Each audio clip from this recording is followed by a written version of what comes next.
ایک شخص حضرت ابراہیم بن ادہم کے خوبصورت محل میں آیا، کہا اس مسافر خانے میں میں آج کی رات گزارنا چاہتا ہوں۔ حضرت ابراہیم بن ادہم نے فرمایا، او بے وقوف اور نادان، یہ مسافر خانہ نہیں ہے تو بادشاہی محل ہے۔ اس شخص نے کہا، بادشاہ مجھے ایک بات تو بتا، آپ سے پہلے یہاں کون آیا تھا؟ اور میرا باپ آیا تھا۔ اچھا آپ کہاں ہیں؟ وہ یہاں سے چلا گیا ہے، پکا چلا گیا۔ اچھا آپ کے بابا سے پہلے یہاں کون تھا؟ کہا میرا دادا آیا تھا۔ اب کہاں ہے؟ فرمایا وہ بھی یہاں سے چلا گیا۔ یہ سن کر اس شخص نے مسکرا کر کہا، بادشاہ جہاں ایک آتا ہو دوسرا چلا جاتا ہو اسے شاہی محل نہیں، اسے تو مسافر خانہ کہا جاتا ہے، اور تم کہتے ہو یہ شاہی محل ہے، میں کہتا ہوں یہ مسافر خانہ ہے، اس لیے کہ ایک آتا ہے دوسرا چلا جاتا ہے۔ ایک بزرگ فرماتے ہیں میں بصرہ کے بازار سے گزر رہا تھا، میں نے دیکھا ایک جنازہ جا رہا ہے، 4 لوگ جنازے میں شریک ہیں، 4 لوگ میت کو کندھا دے کے چلے جا رہے ہیں۔ میں نے دیکھ کر حیران رہ گیا، اتنا بڑا شہر ہے، میت کو کندھا دینے والا کوئی نہیں ہے، جنازے میں شریک ہونے والا کوئی نہیں ہے، افسوس ان لوگوں پر۔ بزرگ کہتے ہیں، اللہ والے کہتے ہیں کہ میں اسی جنازے کے ساتھ شریک ہو گیا، قبرستان میں گئے، جنازہ پڑھا، تدفین کی، تدفین کرنے کے بعد میں نے ان لوگوں سے پوچھا، میاں آخر کیا ماجرا ہے، لوگ جنازہ پڑھنے کیوں نہیں آئے، اس کو کندھا دینے کیوں نہیں آئے؟ ایک خاتون کی طرف اشارہ کرتے ہوئے لوگوں نے کہا کہ اس خاتون سے پوچھ لو۔ میں اس خاتون کے قریب گیا، خاتون نے دونوں ہاتھ اٹھائے، دعا کی، پہلے تو رونے لگی پھر ہنسنے لگی۔ میں نے ماجرا پوچھا، مائی آخر کیا وجہ ہے؟ 4 لوگ کندھا دینے والے ہیں، جنازہ پڑھنے والے ہیں،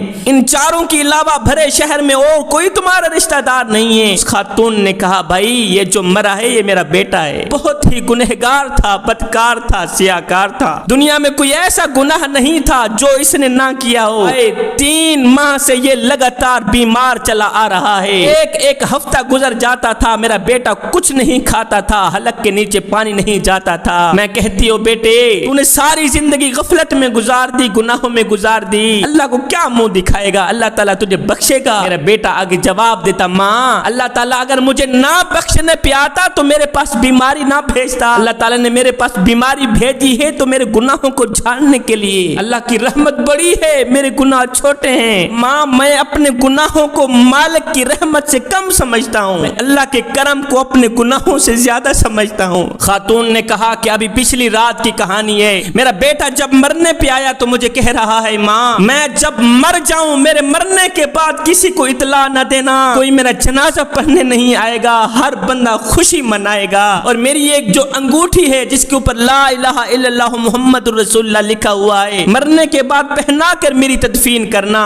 ہاں ماں اگر ہو سکے تو تھوڑی دیر کے لیے میری تدفین کے بعد میری قبر پر ٹھہری رہنا، رکی رہنا، میری بخشش کے لیے دعا کرنا، ہو سکتا ہے اللہ آپ کی دعاؤں کا صدقہ مجھے بخش دے۔ اس کے بعد میرے بیٹے کے لبوں پر تھا، میری توبہ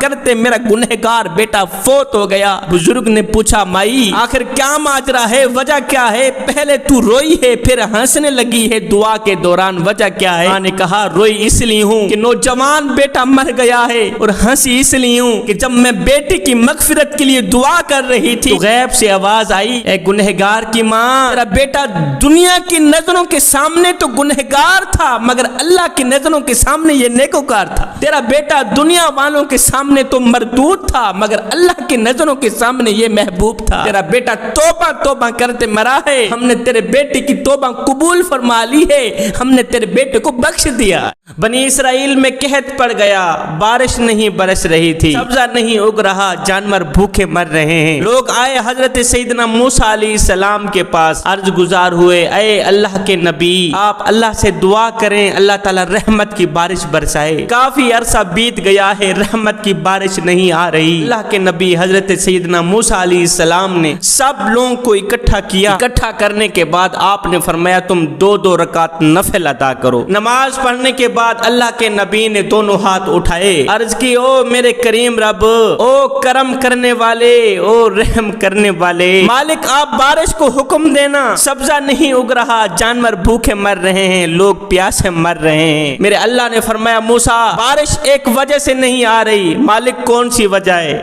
فرمایا، بنی اسرائیل میں سے ایک گنہگار شخص ہے جو مسلسل 40 سال سے میری نافرمانی کرتا چلا آ رہا ہے، 40 سال سے گناہوں پہ پہ گناہ کرتا چلا آ رہا ہے، اسی بدبخت کی وجہ سے، اسی کے گناہوں کی وجہ سے بارش نہیں برسا رہا۔ موسیٰ اگر وہ گنہگار، بدکار، سیاہکار، خطاکار 40 سال سے مسلسل میری نافرمانی کرنے والا شخص خود اپنے آپ کو ظاہر کر دے تو میں رحمت کی بارش برساؤں گا۔ اللہ کے نبی حضرت موسیٰ علیہ السلام نے تمام لوگوں کو اکٹھا کیا۔ اکٹھا کرنے کے بعد اللہ کے نبی نے فرمایا، لوگو تم میں سے ایک ایسا شخص بیٹھا ہے جو گنہگار ہے، بدکار ہے، سیاہکار ہے، خطاکار ہے، بدبخت ہے، 40 سال سے مسلسل اللہ کی نافرمانی کرتا چلا آ رہا ہے۔ میں اس کم بخت کو کہوں گا، او کم بخت انسان، او بدبخت انسان، جلدی کھڑا ہو جا، اپنے آپ کو ظاہر کر دے، نہیں تو اوپر سے عذاب برسے گا۔ بدبخت انسان جلدی کھڑا ہو۔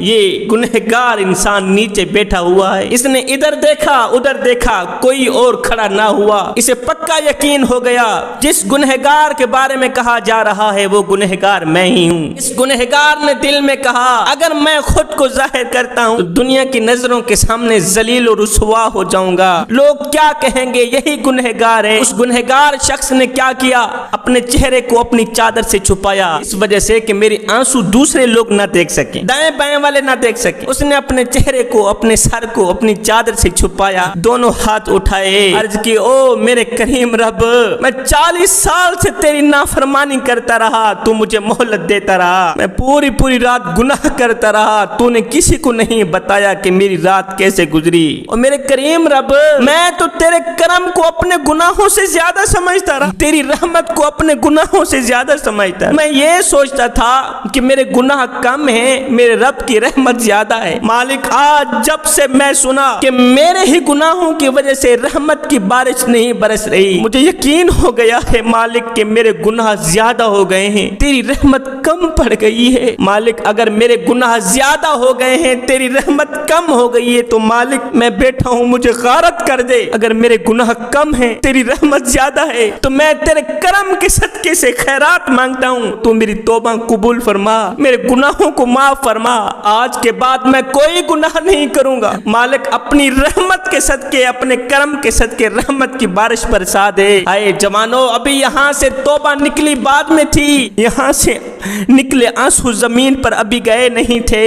اللہ کی رحمت کو جوش آیا، رب کی رحمت جوش میں آئی، اسی وقت بادل بھی بن گئے، بارش بھی چھم چھم برسنے لگی۔ موسیٰ علیہ السلام نے عرض کی، مالک ابھی تو گنہگار اٹھا ہی نہیں، اس کے ظاہر ہونے سے پہلے بارش کیسے برس گئی؟ میرے اللہ نے فرمایا، موسیٰ جس کی وجہ سے بارش نہیں آ رہی تھی، جس کی وجہ سے بارش رکی ہوئی تھی، اب اسی کی وجہ سے بارش برس رہی ہے۔ میرے یار کہ میرے ساتھ صلح ہو گئی ہے، میں صدقے جاؤں اپنے کریم رب پر، میں قربان جاؤں اپنے کریم رب پر۔ مہربانی اور سخاوت ایسی 40 سال کی نافرمانیوں کو 2 آنسوں سے دھو دیتا ہے۔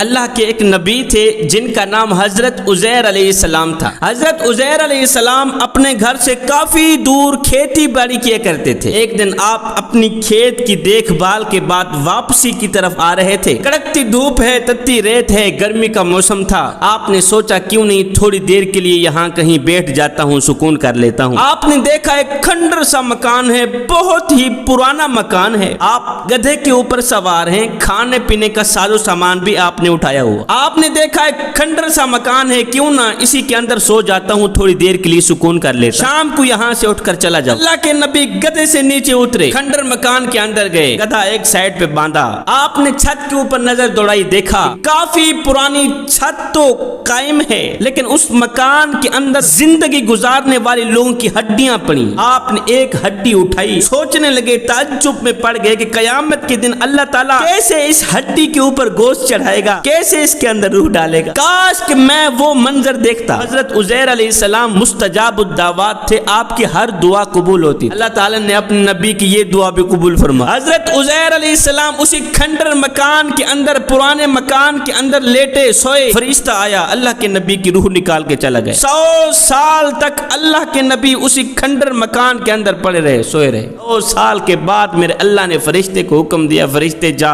میرے نبی کے اندر روح ڈال، اس کو وہ منظر دکھا کیا جو وہ چاہتا ہے۔ 100 سال بعد فرشتہ آیا روح لے کے، اللہ کے نبی اپنی آنکھوں سے دیکھ رہے ہیں کہ فرشتہ میرے اندر کس طرح روح ڈال رہا۔ 100 سال کے بعد فرشتے نے حضرت عزیر علیہ السلام کے اندر روح ڈالی۔ حضرت عزیر علیہ السلام نے آنکھ کھولی، دیکھا وہ چھت نہیں، وہ دیواریں نہیں، وہ ہڈیاں بھی گل گئیں، سب کچھ ختم ہو گیا۔ وہ آبادی نہیں، وہ کھیتی باڑی نہیں، وہ ماحول نہیں، وہ ہوا نہیں۔ حضرت عزیر علیہ السلام کو فرشتے نے عرض کی، اے اللہ کے نبی، آپ کو اندازہ ہے کہ آپ کتنی دیر تک سوئیں؟ آپ نے اپنے وقت کے مطابق فرمایا ہوگا فرشتے 2-3 گھنٹے ہو گئے میں سویا۔ آپ 100 سال تک یہاں سوئے رہے ہیں، 100 سال کا عرصہ، آپ تو کہہ رہے ہیں میں 2-3 گھنٹے سویا ہوں، اور میں وہ کیسے؟ یہ میرا پانی پڑا ہوا ہے، پانی بھی اپنی جگہ پر قائم پڑا، پانی کو کچھ نہیں ہوا۔ عجیب منظر دیکھا، کھانے پینے کا ساز و سامان ویسے کا ویسا پڑا ہوا ہے، کچھ بھی نہیں ہوا۔ فرشتے نے عرض کی، اے اللہ کے نبی، آپ ذرا اپنے گدھے کی طرف دیکھیں نا، آپ کا گدھا کہاں ہے؟ آپ نے دیکھا گدھا،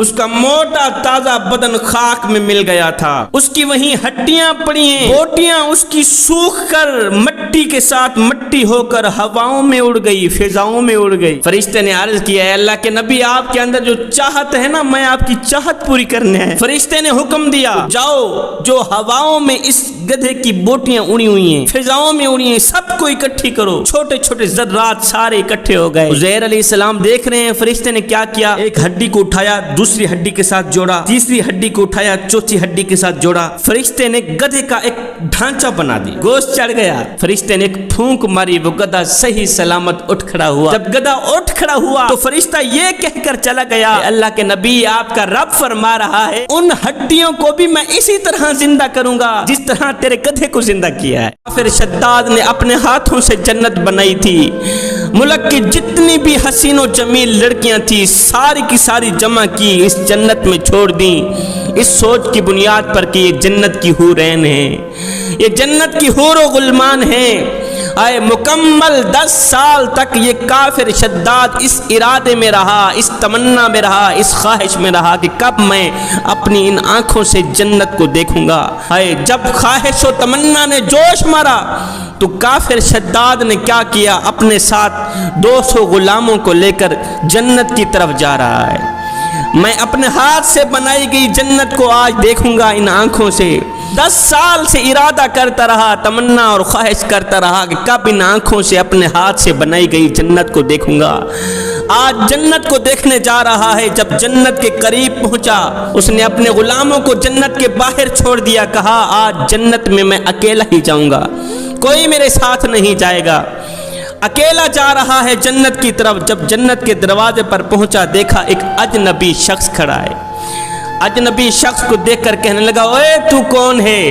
کہا چپ کر، تو مجھے نہیں جانتا، میں وہ ہوں جس کا نام لیتے ہی انسان کا بدن کانپنے لگ جاتا ہے، انسان کے چہرے پر پریشانیوں اور مصیبتوں کے آثار نمودار ہونے لگ جاتے ہیں۔ میں جس گھر میں ڈیرا ڈال دوں تو ماؤں کی گود خالی ہونے لگ جاتی ہے، بہنوں کا سہاگ چھن جاتا ہے، بیٹیوں کا فیوچر بظاہر تاریک نظر آنے لگ جاتا ہے۔ میاں مجھے ملک الموت کہتے ہیں، میں تیری روح نکالنے آیا ہوں۔ کہتا ہے کیا روح نکالنے آیا ہے؟ 10 سالوں سے میرا ارادہ، میرے اندر تمنا خواہش جوش مار رہی ہے کہ کب ان آنکھوں سے میں ہاتھ سے بنائی گئی جنت کو دیکھوں گا۔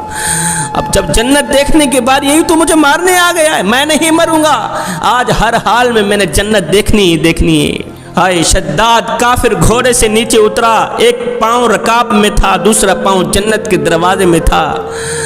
حضرت ملک الموت نے اس کافر کی روح نکال لی۔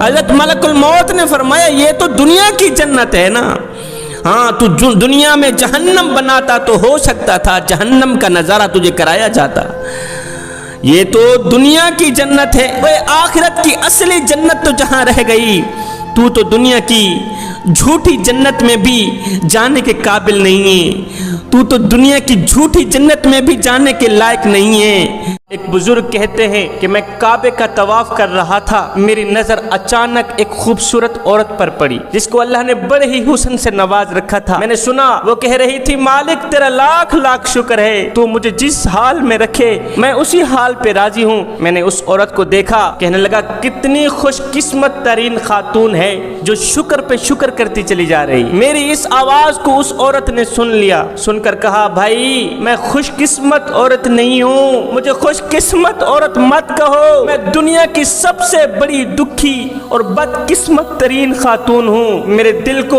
غموں نے چور چور کر دیا، میرا کلیجہ پھٹ گیا۔ اس شخص نے کہا، مائی وہ کیسے؟ خاتون نے کہا، بھائی میرے 3 بیٹے تھے، قربانی کا دن آیا، میرا شوہر ایک بکرا لے کر آیا، اس کو زمین پر لٹایا، اس کو ذبح کیا، میرے 2 بچے کھیل رہے تھے، بچوں نے دیکھا کہ باپ کس طرح بکرے کو ذبح کر رہا ہے۔ قربانی کا دن چلا گیا، دوسرے دن میں ہمسائے کے گھر تنوری میں روٹی لگانے گئی، میرے بڑے بچے نے میرے چھوٹے بچے کو کہا، آؤ میں تمہیں بتاتا ہوں ابا جی نے بکرے کو کیسے ذبح کیا تھا۔ چھوٹے بچے کو اس نے زمین پر لٹایا، چھری ہاتھ میں لی، معصوم بچے کی گردن پر چھری رکھی، اللہ اکبر کہتے ہی چھوٹے بھائی کو ذبح کر دیا۔ چھوٹے بھائی کی گردن سے جب خون نکلا تو اس خون نے میرے بڑے بچے کو خوف زدہ کر دیا۔ بچہ چھوٹے بھائی کو مار کر جنگل کی طرف بھاگ گیا، خوف زدہ ہو کر جنگل کی طرف بھاگا۔ آگے ایک بھیڑیے نے میرے بیٹے پہ حملہ کیا، چیر پھاڑ ڈالا۔ پیچھے میرے شوہر کو پتہ چلا، وہ جنگل کی طرف بھاگا، جاؤں اپنے بڑے بچے کی جان بچا کے آؤں، کہیں بھیڑیے کا لقمہ نہ بن جائے۔ میرا شوہر 3 دن مسلسل جنگل میں دوڑتا بھاگتا رہا، آخر کار اسے بچے کا سر ملا، بچے کی کچھ ہڈیاں ملی، بچے کو بھیڑیے نے چیر پاٹ ڈالا تھا۔ بچے کی یہ حالت دیکھ کر باپ برداشت نہ کر سکا، باپ بھی وہیں فوت ہو گیا۔ پیچھے 3 دن بعد میں ہانڈی پکا رہی تھی، ہانڈی چولہے پہ ابل رہی تھی، میرا 2 سال کا بچہ ہانڈی کے ساتھ بیٹھا ہوا تھا۔ میں باہر شوہر کو دیکھنے کے لیے گیٹ سے باہر نکلی، پیچھے اس 2 سالہ بچے نے ہانڈی کے اوپر ہاتھ مارا، ابلتی ہوئی ہانڈی کو اپنے اوپر انڈھیل دیا، وہ بھی وہیں فوت ہو گیا۔ مجھے شوہر بھی نہ ملا، میرا شوہر بھی ختم ہو گیا، میرا بڑا بچہ بھی ختم ہو گیا، چھوٹا بچہ ذبح ہو گیا، 2 سال کا بچہ جل کر مر گیا، میں تنہا رہ گئی، میں اکیلی رہ گئی، میرا دل غموں سے چور چور ہے، میرا جگر پھٹ گیا ہے، موت مانگتی ہوں مالک مجھے موت عطا کر۔ پھر ایک دم آقا کریم کا وہ فرمان یاد آتا ہے کہ موت مانگنا جرم ہے۔ آج میں کریم رب کی چوکھٹ پر آئی ہوں، مالک تنہا ہو کے آئی ہوں، اکیلی ہو کے آئی ہوں، میرا شوہر نہیں رہا، میرے 3 بچے مر گئے، ختم ہو گئے، مالک میں تیرے دروازے پہ موت مانگنے نہیں آئی، میں تیرے دروازے پر صبر مانگنے آئی ہوں، اس لیے کہ میں نے سنا ہے کہ تو صبر کرنے والوں کے ساتھ ہوتا ہے۔ صبر صبر کہتے ہی وہ دکھی خاتون وہاں سے اٹھ کر چلی گئی۔ کچھ عرصہ بعد اس فقیر اللہ والے نے خواب میں دیکھا کہ وہ خاتون فوت ہو گئی ہے۔ اس خاتون سے پوچھا، مائی اے صبر کرنے والی دکھی خاتون بتا تو صحیح، مرنے کے بعد اللہ نے تیرے ساتھ کیسا معاملہ کیا؟ اس خاتون نے کہا، اللہ نے میرے ساتھ بڑا ہی اچھا معاملہ کیا ہے، جو میں نے صبر کیا تھا، جو میں اللہ کی چوکھٹ پر صبر مانگنے آئی تھی، اللہ نے مجھے صبر دیا اور صبر کا اتنا اجر دیا کہ میرے صبر کی وجہ سے، میرے صبر کے صدقے اللہ نے مجھے بھی بخش دیا ہے، میرے شوہر کو بھی بخش دیا ہے۔ ایک کفن چور تھا، گاؤں کے قبرستان میں گیا کفن چورانے کے لیے۔ ایک قبر پر پہنچا، دیکھا قبر کے اوپر ایک پتھر پڑا ہوا ہے، پتھر کے اوپر مرنے والے کا نام بھی لکھا ہوا ہے، مرنے والے کا پتہ بھی لکھا ہوا ہے۔ اس نے بسم اللہ پڑھ کے کفن چرانے کے لیے قبر کھودی، میت پر نظر پڑی، دیکھ کر چیخ نکل گئی اس کی کہ میت کی زبان کو قبر کے کیڑے کھا رہے ہیں، قبر کے مکوڑے کھا رہے ہیں۔ وہ میت کسی عورت کی تھی، اس کی زبان باہر نکلی ہوئی تھی، قبر کے بچھو کھا رہے ہیں، کیڑے کھا رہے ہیں۔ اس نے قبر بند کی، پتہ دیکھ کر اس پتے پر پہنچ گیا، محلے کی عورتوں سے اس عورت کے بارے میں پوچھا کہ وہ جو فلاں نام کی عورت مر گئی تھی، اس عورت کی زندگی کیسے گزری، اس کی زندگی کے لمحات کیسے گزرے؟ دیگر عورتوں نے کہا وہ عورت بہت ہی اچھی تھی، وہ نماز بھی پڑھتی تھی، اللہ اللہ بھی کرتی تھی، تسبیح بھی پڑھتی تھی، لیکن افسوس کہ وہ عورت اپنے شوہر کو گالیاں دیتی تھی۔ شوہر کو گالیاں دینے والی عورت، ہائے جس زبان سے وہ شوہر کو گالیاں دیتی تھی، آج اس زبان کو قبر کے کیڑے کھا رہے ہیں۔ نماز بھی پڑھتی تھی لیکن نماز نے اس عورت کو ہرگز نہیں بچایا۔ اللہ اللہ کرتی تھی، تسبیح پڑھتی تھی، تسبیحوں نے اس کو ہرگز نہیں بچایا، اس لیے کہ اس نے اپنے سرتاج کو گالیاں دی۔ جس زبان سے وہ گالیاں بکتی تھی، جس زبان سے وہ شوہر کو دکھ دیتی تھی، تکلیف دیتی تھی، آج اس زبان کو قبر کے کیڑے کھا رہے ہیں۔ وہ زبان کیڑے مکوڑوں کی غذا بنی ہوئی ہے، اس زبان کو قبر کی مٹی کھا گئی ہے۔ میری ماؤں بہنوں بیٹیوں، خدارا شوہر کی ناشکری نہ کرنا، احسان فراموشی نہ کرنا۔ حضرت سیدنا ابراہیم علیہ السلام نے عرض کی، یا باری تعالیٰ آج تو مجھے دکھا کہ تم مردے زندہ کیسے کرتا ہے۔ مالک تو نے مجھے دل کی آنکھ سے تو دکھایا ہے، میں ظاہری آنکھ سے دیکھنا چاہتا ہوں کہ تم مردے زندہ کیسے کرتا ہے۔ میرے اللہ نے فرمایا، اے میرے خلیل اس طرح کر، 4 پرندوں کو پکڑ کر انہیں ذبح کر، ذبح کرنے کے بعد ان کے جو 4 سر ہوں گے وہ اپنی ہتھیلی پہ رکھنا، اپنے ہاتھ پہ رکھنا، اور ان کے جو دھڑ ہوں گے ان کی بوٹی بوٹی کر کے، قیمہ کر کے، کچھ ہواؤں میں اڑا دینا، کچھ فضاؤں میں اڑا دینا، کچھ پانی میں تیرا دینا۔ پھر 4 سر اپنی ہتھیلی پہ، اپنے ہاتھ پہ رکھ کے اللہ اکبر کی صدا لگانا۔ پھر دیکھنا کہ وہ 4 سر جو ہوں گے مردہ کیے گئے پرندے زندہ ہو کر اڑ جائیں گے۔ حضرت سیدنا ابراہیم علیہ السلام نے ایسا ہی کیا، 4 پرندوں کو پکڑا، انہیں زمین پر لٹایا، ان کی گردن پر چھری رکھی، ان 4 کو ذبح کیا، ان کا قیمہ بنا کر کچھ ہواؤں میں اڑا دیا، فضاؤں میں اڑا دیا، کچھ پانی میں تیرا دیا۔ ان 4 پرندوں کے سروں کو اللہ کے نبی نے اپنی ہتھیلی پہ رکھا، اپنے ہاتھ پہ رکھا، اللہ اکبر کی صدا لگائی۔ قدرت خداوندی دیکھو، ایک ہوا چلی، بکھرے ہوئے گوشت کے اجزاء کو جمع کر کے اس ہوا نے اللہ کے نبی حضرت سیدنا ابراہیم علیہ السلام کے ہاں حاضر کر دیا۔ اس گوشت ایک ہوا چلی، زوردار ہوا چلی، جیسے ہی اللہ کے نبی نے ایک ضرب لگائی نا، اللہ اکبر، ہوا چلنے کی دیر تھی، وہ جو اجزاء ہوا میں اڑ گئے تھے، وہ جو اجزاء فضا میں اڑ گئے تھے، جو پانی میں تیر رہے تھے، ہوا نے ان تمام اجزاء کو، گوشت کے ان تمام ٹکڑوں کو اکٹھا کر کے، اللہ کے نبی کیا دیکھتے ہیں؟ قدرت خداوندی دیکھو، ہاتھ پر وہ 4 کے 4 مردہ شدہ پرندے زندہ ہو کر حضرت ابراہیم علیہ السلام کی آنکھ میں آنکھ ڈال کر دیکھنے لگے۔ ہتھیلی کے اوپر 4 پرندے ابراہیم علیہ السلام کو دیکھ کر حضرت ابراہیم علیہ السلام سے مخاطب ہو کر کہنے لگے، اے اللہ کے نبی آپ ہم سے کیا چاہتے تھے؟ آخر آپ نے ہمیں ذبح کیوں کیا؟ آپ ہم سے کیا چاہتے تھے؟ آپ نے ہمیں اتنی تکلیف کیوں دی؟ اے اللہ کے نبی آپ جانتے ہیں نا، اگر کسی شخص کا ایک دانت کھینچ کر نکالا جائے، آپ اندازہ لگا سکتے ہیں کہ اس کو کتنی تکلیف ہوتی ہوگی، کتنا درد ہوتا ہے اس شخص کو۔ اللہ کے نبی نے فرمایا بہت زیادہ تکلیف ہوتی ہوگی اس شخص کو۔ 4 پرندوں نے ایک ہی آواز میں کہا، ہماری تو ایک دم روح نکل گئی ہے، ہمیں بتاؤ ہمیں کتنی تکلیف ہوئی ہوگی۔ حضرت ابراہیم علیہ السلام ان 4 پرندوں کی فریاد سن رہے ہیں، حیران کن ہیں۔ پرندے کہہ رہے تھے، اے اللہ کے نبی آپ ہم سے کیا چاہتے تھے؟ یاد رکھیں جس طرح آپ نے ہمیں ذبح کیا، جو کچھ آپ نے ہمارے ساتھ کیا، ہو سکتا ہے یہی کچھ آپ کے ساتھ بھی ہو جائے۔ یہ کہتے ہی یہ 4 پرندے اڑ کر چلے گئے۔ شام ہوئی، رات ہوئی، حضرت ابراہیم علیہ السلام سوئے، آنکھ لگی، نیند آئی۔ خواب میں اسی رات اللہ کے نبی حضرت ابراہیم علیہ السلام نے اپنے لخت جگر نور نظر حضرت اسماعیل علیہ السلام کو ذبح کرتے دیکھا۔ ایک روتا ہوا بچہ قبرستان میں گیا، اپنا بستہ پھینک کر باپ کی قبر کے سرانے بیٹھ کر روتے ہوئے شکایت کرنے لگا، ابو جی آج استاد نے کہا ہے یا تو کل فیس لے کر آنا یا تو اپنے باپ کو لے کر آنا۔ ابو میرے پاس پیسے نہیں ہیں، فیس نہیں ہے، میں تمہیں لینے آیا ہوں، اٹھو میرے استاد کے پاس جاؤ۔ ان کے آگے ہاتھ باندھ کر فریاد کرنا، استاد جی میرا منا بڑا ہی غریب ہے، صبح کو کھاتا ہے شام کے لیے نہیں ہوتی، شام کو کھاتا ہے صبح کے لیے نہیں ہوتی، خدارا اللہ رسول کی رضا کے لیے میرے شہزادے کو پڑھایا کرو، میرے مننے سے فیس نہ مانگا کرو۔ آئے 4تھی قبر پہ کھڑے ایک شخص نے اس بچے کی تڑپتی فریاد سنی۔ اس نے فون پر بات کرتے ہوئے کہا کہ قبر پر پھول ڈالنے کے لیے جو پیسے لے کر گئے ہو، پھول رہنے دو، پیسے واپس لے کر آؤ، مجھے قبرستان میں ہی پھول مل گئے۔ وہی پھولوں والے پیسے، اس شخص نے بچے کے ہاتھ پہ رکھتے ہوئے کہا بچے یہ پیسے تیرے باپ نے بھیجے ہیں۔ وہ کہہ رہا تھا میرے منع کو کہنا محنت کرنا تعلیم جاری رکھنا، تو نے اس مرنے والے کا نام روشن کرنا ہے۔ او میرے بھائیو ان تمام رسموں کو چھوڑو، آؤ زندہ انسانوں کی خدمت کریں، زندہ لوگوں کی مدد کریں، ان لاوارث بچوں کی مدد کریں جن کا اللہ کے سوا دنیا میں مدد کرنے والا اور کوئی نہیں ہے۔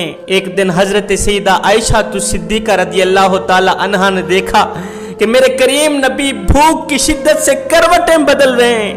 آئے 3 دن سے میرے کریم نبی نے ایک لقمہ بھی نہیں کھایا، بھوک کی شدت ہے، کبھی اس طرف کروٹ بدلتے ہیں کبھی اس طرف کروٹ بدلتے ہیں۔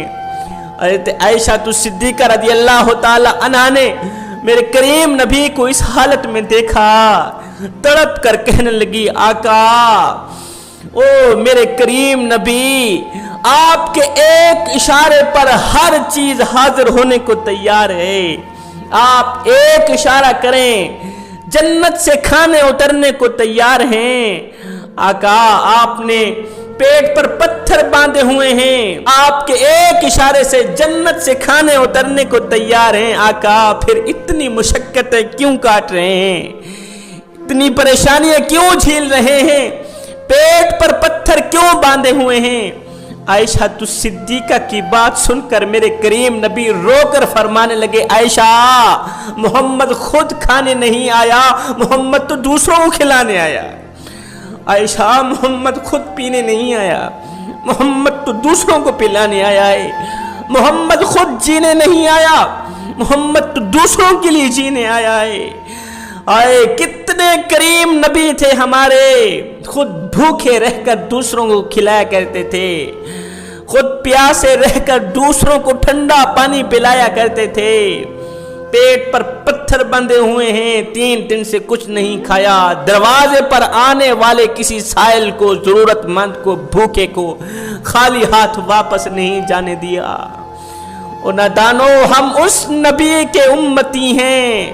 آج ہمارے پاس پیسہ بھی ہے، دولت بھی ہے، زمین بھی ہے، جائیداد بھی ہے، ایک سال کی ہم نے گندم جمع کر رکھی ہے، اناج جمع کر رکھا ہے، پھر بھی سکون نہیں ہے، پھر بھی قرار نہیں ہے، دل بے چینی کا سبب بنا ہوا ہے، دل بے اطمینانی کا شکار ہوا پڑا ہے، سکون نہیں ہے۔ کس وجہ سے؟ وجہ صرف یہی ہے کہ ہم وقت پر زکوٰۃ نہیں دیتے، ہم وقت پر عشر نہیں دیتا ہے۔ کاش کہ ہم وقت پر زکوٰۃ عشر دیتے، اللہ کے نام پر یتیموں مسکینوں کو کچھ دیتے، غریبوں کی خدمت کرتے، آج معاشرے میں کوئی بھی غریب نہ ہوتا۔ حضرت بہلول دانا کے پاس ایک تاجر آیا، بڑے ہی ادب و احترام سے عرض کرنے لگا حضور میرے لیے کون سی تجارت فائدہ مند رہے گی؟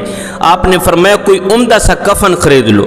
اس شخص نے عمدہ سا کفن خرید لیا۔ کچھ دن بعد اسی شہر سے ایک امیر ترین آدمی کا انتقال ہو گیا، ایک نامی گرامی آدمی فوت ہو گیا۔ اب اہل شہر کو عمدہ سے کفن کی ضرورت پڑی۔ اس شخص نے منہ مانگی قیمت وصول کی، کفن بیچ دیا، دن ہی دن میں امیر بن گیا۔ کچھ دن بعد، کچھ عرصہ بعد یہی تاجر گھوڑے پر سوار کہیں جا رہا تھا، فخر تکبر اس کے اندر کوٹ کوٹ کے بھر گیا تھا، ہاتھ میں پیسہ آ گیا تھا۔ کچھ عرصہ بعد یہی تاجر گھوڑے کے اوپر سوار کہیں جا رہا تھا، اس کی نظر حضرت بہلول دنا پر پڑی۔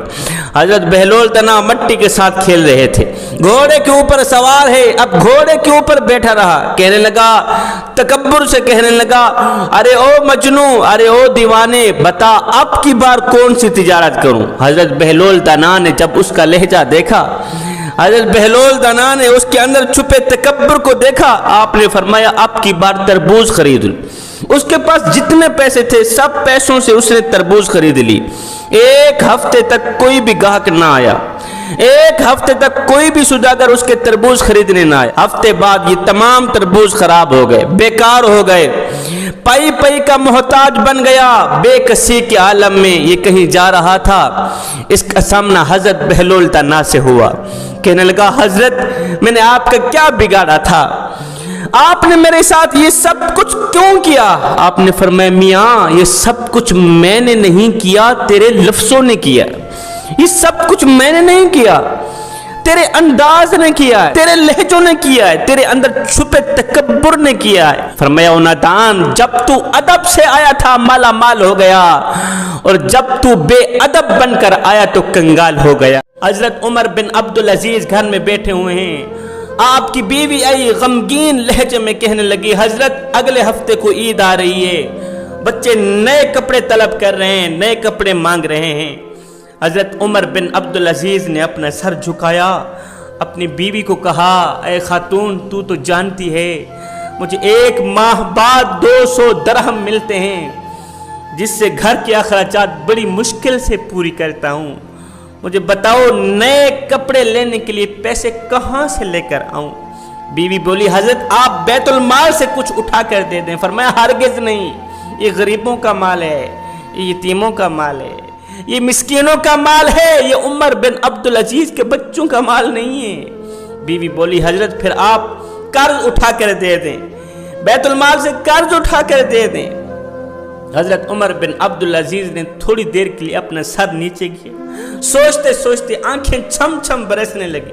شاید یہی سوچ رہے ہوں گے کہ ایک وقت تھا، جوانی کا عالم تھا، جو لباس ایک بار پہنتا تھا دوسری بار نہیں پہنتا تھا، اتنی مہنگی خوشبو لگایا کرتا تھا کہ جس گلی سے گزرتا تھا 1 ماہ تک وہ گلی خوشبو سے معطر رہا کرتی تھی۔ حضرت عمر بن عبدالعزیز نے قلم اٹھایا، ایک کاغذ اٹھایا، خط لکھا بیت المال کے نگران کو، ملازم کو، کہا کہ مجھے 1 ماہ کی تنخواہ ایڈوانس دے دو، میں نے بچوں کے کپڑے لینے ہی، عید آ رہی۔ ملازم نے جوابی خط میں لکھا حضرت آپ پہلے یہ لکھ کر دیں کہ اگلے مہینے تک آپ زندہ بھی رہیں گے یا نہیں، پہلے مجھے یہ بتائیں کہ اگلے ماہ تک آپ قرض تو لے رہے ہیں، ایڈوانس تو لے رہے ہیں، پہلے یہ لکھ کر دیں کہ آپ اگلے مہینے تک زندہ رہیں گی بھی صحیح یا نہیں۔ یہ پڑھتے ہی حضرت عمر بن عبدالعزیز کی چیخ نکل گئی اور رونے لگے۔ حضرت عمر بن عبدالعزیز نے کیا کیا؟ بچوں کی خواہش کو پورا کرنے کے لیے رات کو آپ نے اپنے چہرے کو کپڑے سے ڈھانپا، کپڑے سے اپنا پورا چہرہ ڈھانپ کر محل سے باہر نکلے، دور چلے گئے، دیکھا کچھ مزدور ہیں، مزدوری کر رہے ہیں، کما رہے ہیں۔ حضرت عمر بن عبدالعزیز نے ان کے مالک سے بات کی کہ میں بھی کسی مالک کا غلام ہوں، خدا را مجھے 4-5 دنوں کے لیے رکھ لو، میں رات کو آیا کروں گا مزدوری کرنے کے لیے۔ ہائے ساری زندگی پھول اٹھانے والا شخص آج پتھر اٹھا رہا ہے، پتھر کوٹ رہا ہے، اینٹیں اٹھا رہا ہے، ہاتھوں کے اوپر چھالے پڑ گئے ہیں، جسم کمزور ہو گیا ہے، ہاتھوں پر چھالے پڑ گئے ہیں، مگر سنو غریبوں کا مال کھانا گوارا نہیں کیا، یتیموں کا مال بیت المال سے اٹھا کر ہڑپ کرنا گوارا نہیں کیا۔ وہ تھے اسلام کے مقدس شہزادے جن کی گود میں اسلام پلتا تھا۔ ایک عبادت گزار تھا، رب کے دیدار کے لیے اس نے 40 دن کا چلہ کیا، دن کو روزہ رکھتا، ساری رات قیام کرتا۔ اس چلے کی وجہ سے وہ خدا کی مخلوق سے کٹا ہوا تھا، نہ تو وہ کسی کا جنازہ پڑھنے جاتا تھا اور نہ ہی تو وہ کسی کی عیادت کرنے جاتا تھا، اس کا سارا وقت آہذاری اور راز و نیاز میں گزرتا تھا۔ ایک رات اس نے ایک غیبی آواز سنی، کوئی کہنے والا کہہ رہا تھا کہ کل شام کو فلاں بازار میں چلا جانا، فلاں بازار کی فلاں دکان پر جا کر اپنی مراد پا لینا۔ عبادت گزار شخص شام کو وقت مقررہ پر اس بازار میں چلا گیا۔ اس نے دیکھا کہ ایک بڑھیا ہے، اس نے اپنے ہاتھ پہ دیگچی رکھی ہوئی، وہ یہ دیگچی بیچنا چاہتی ہے۔ ایک دکان پر گئی، کہا میں نے دیگچی بیچنی ہے۔ اس دکاندار تانبا ساز نے اس کی دیگچی کو تولا، کہا آپ کی دیگچی 4 ریال کی، کہا نہیں جی میں تو 6 ریال کی بیچوں گی، میری دیگچی تو 6 ریال کی ہے۔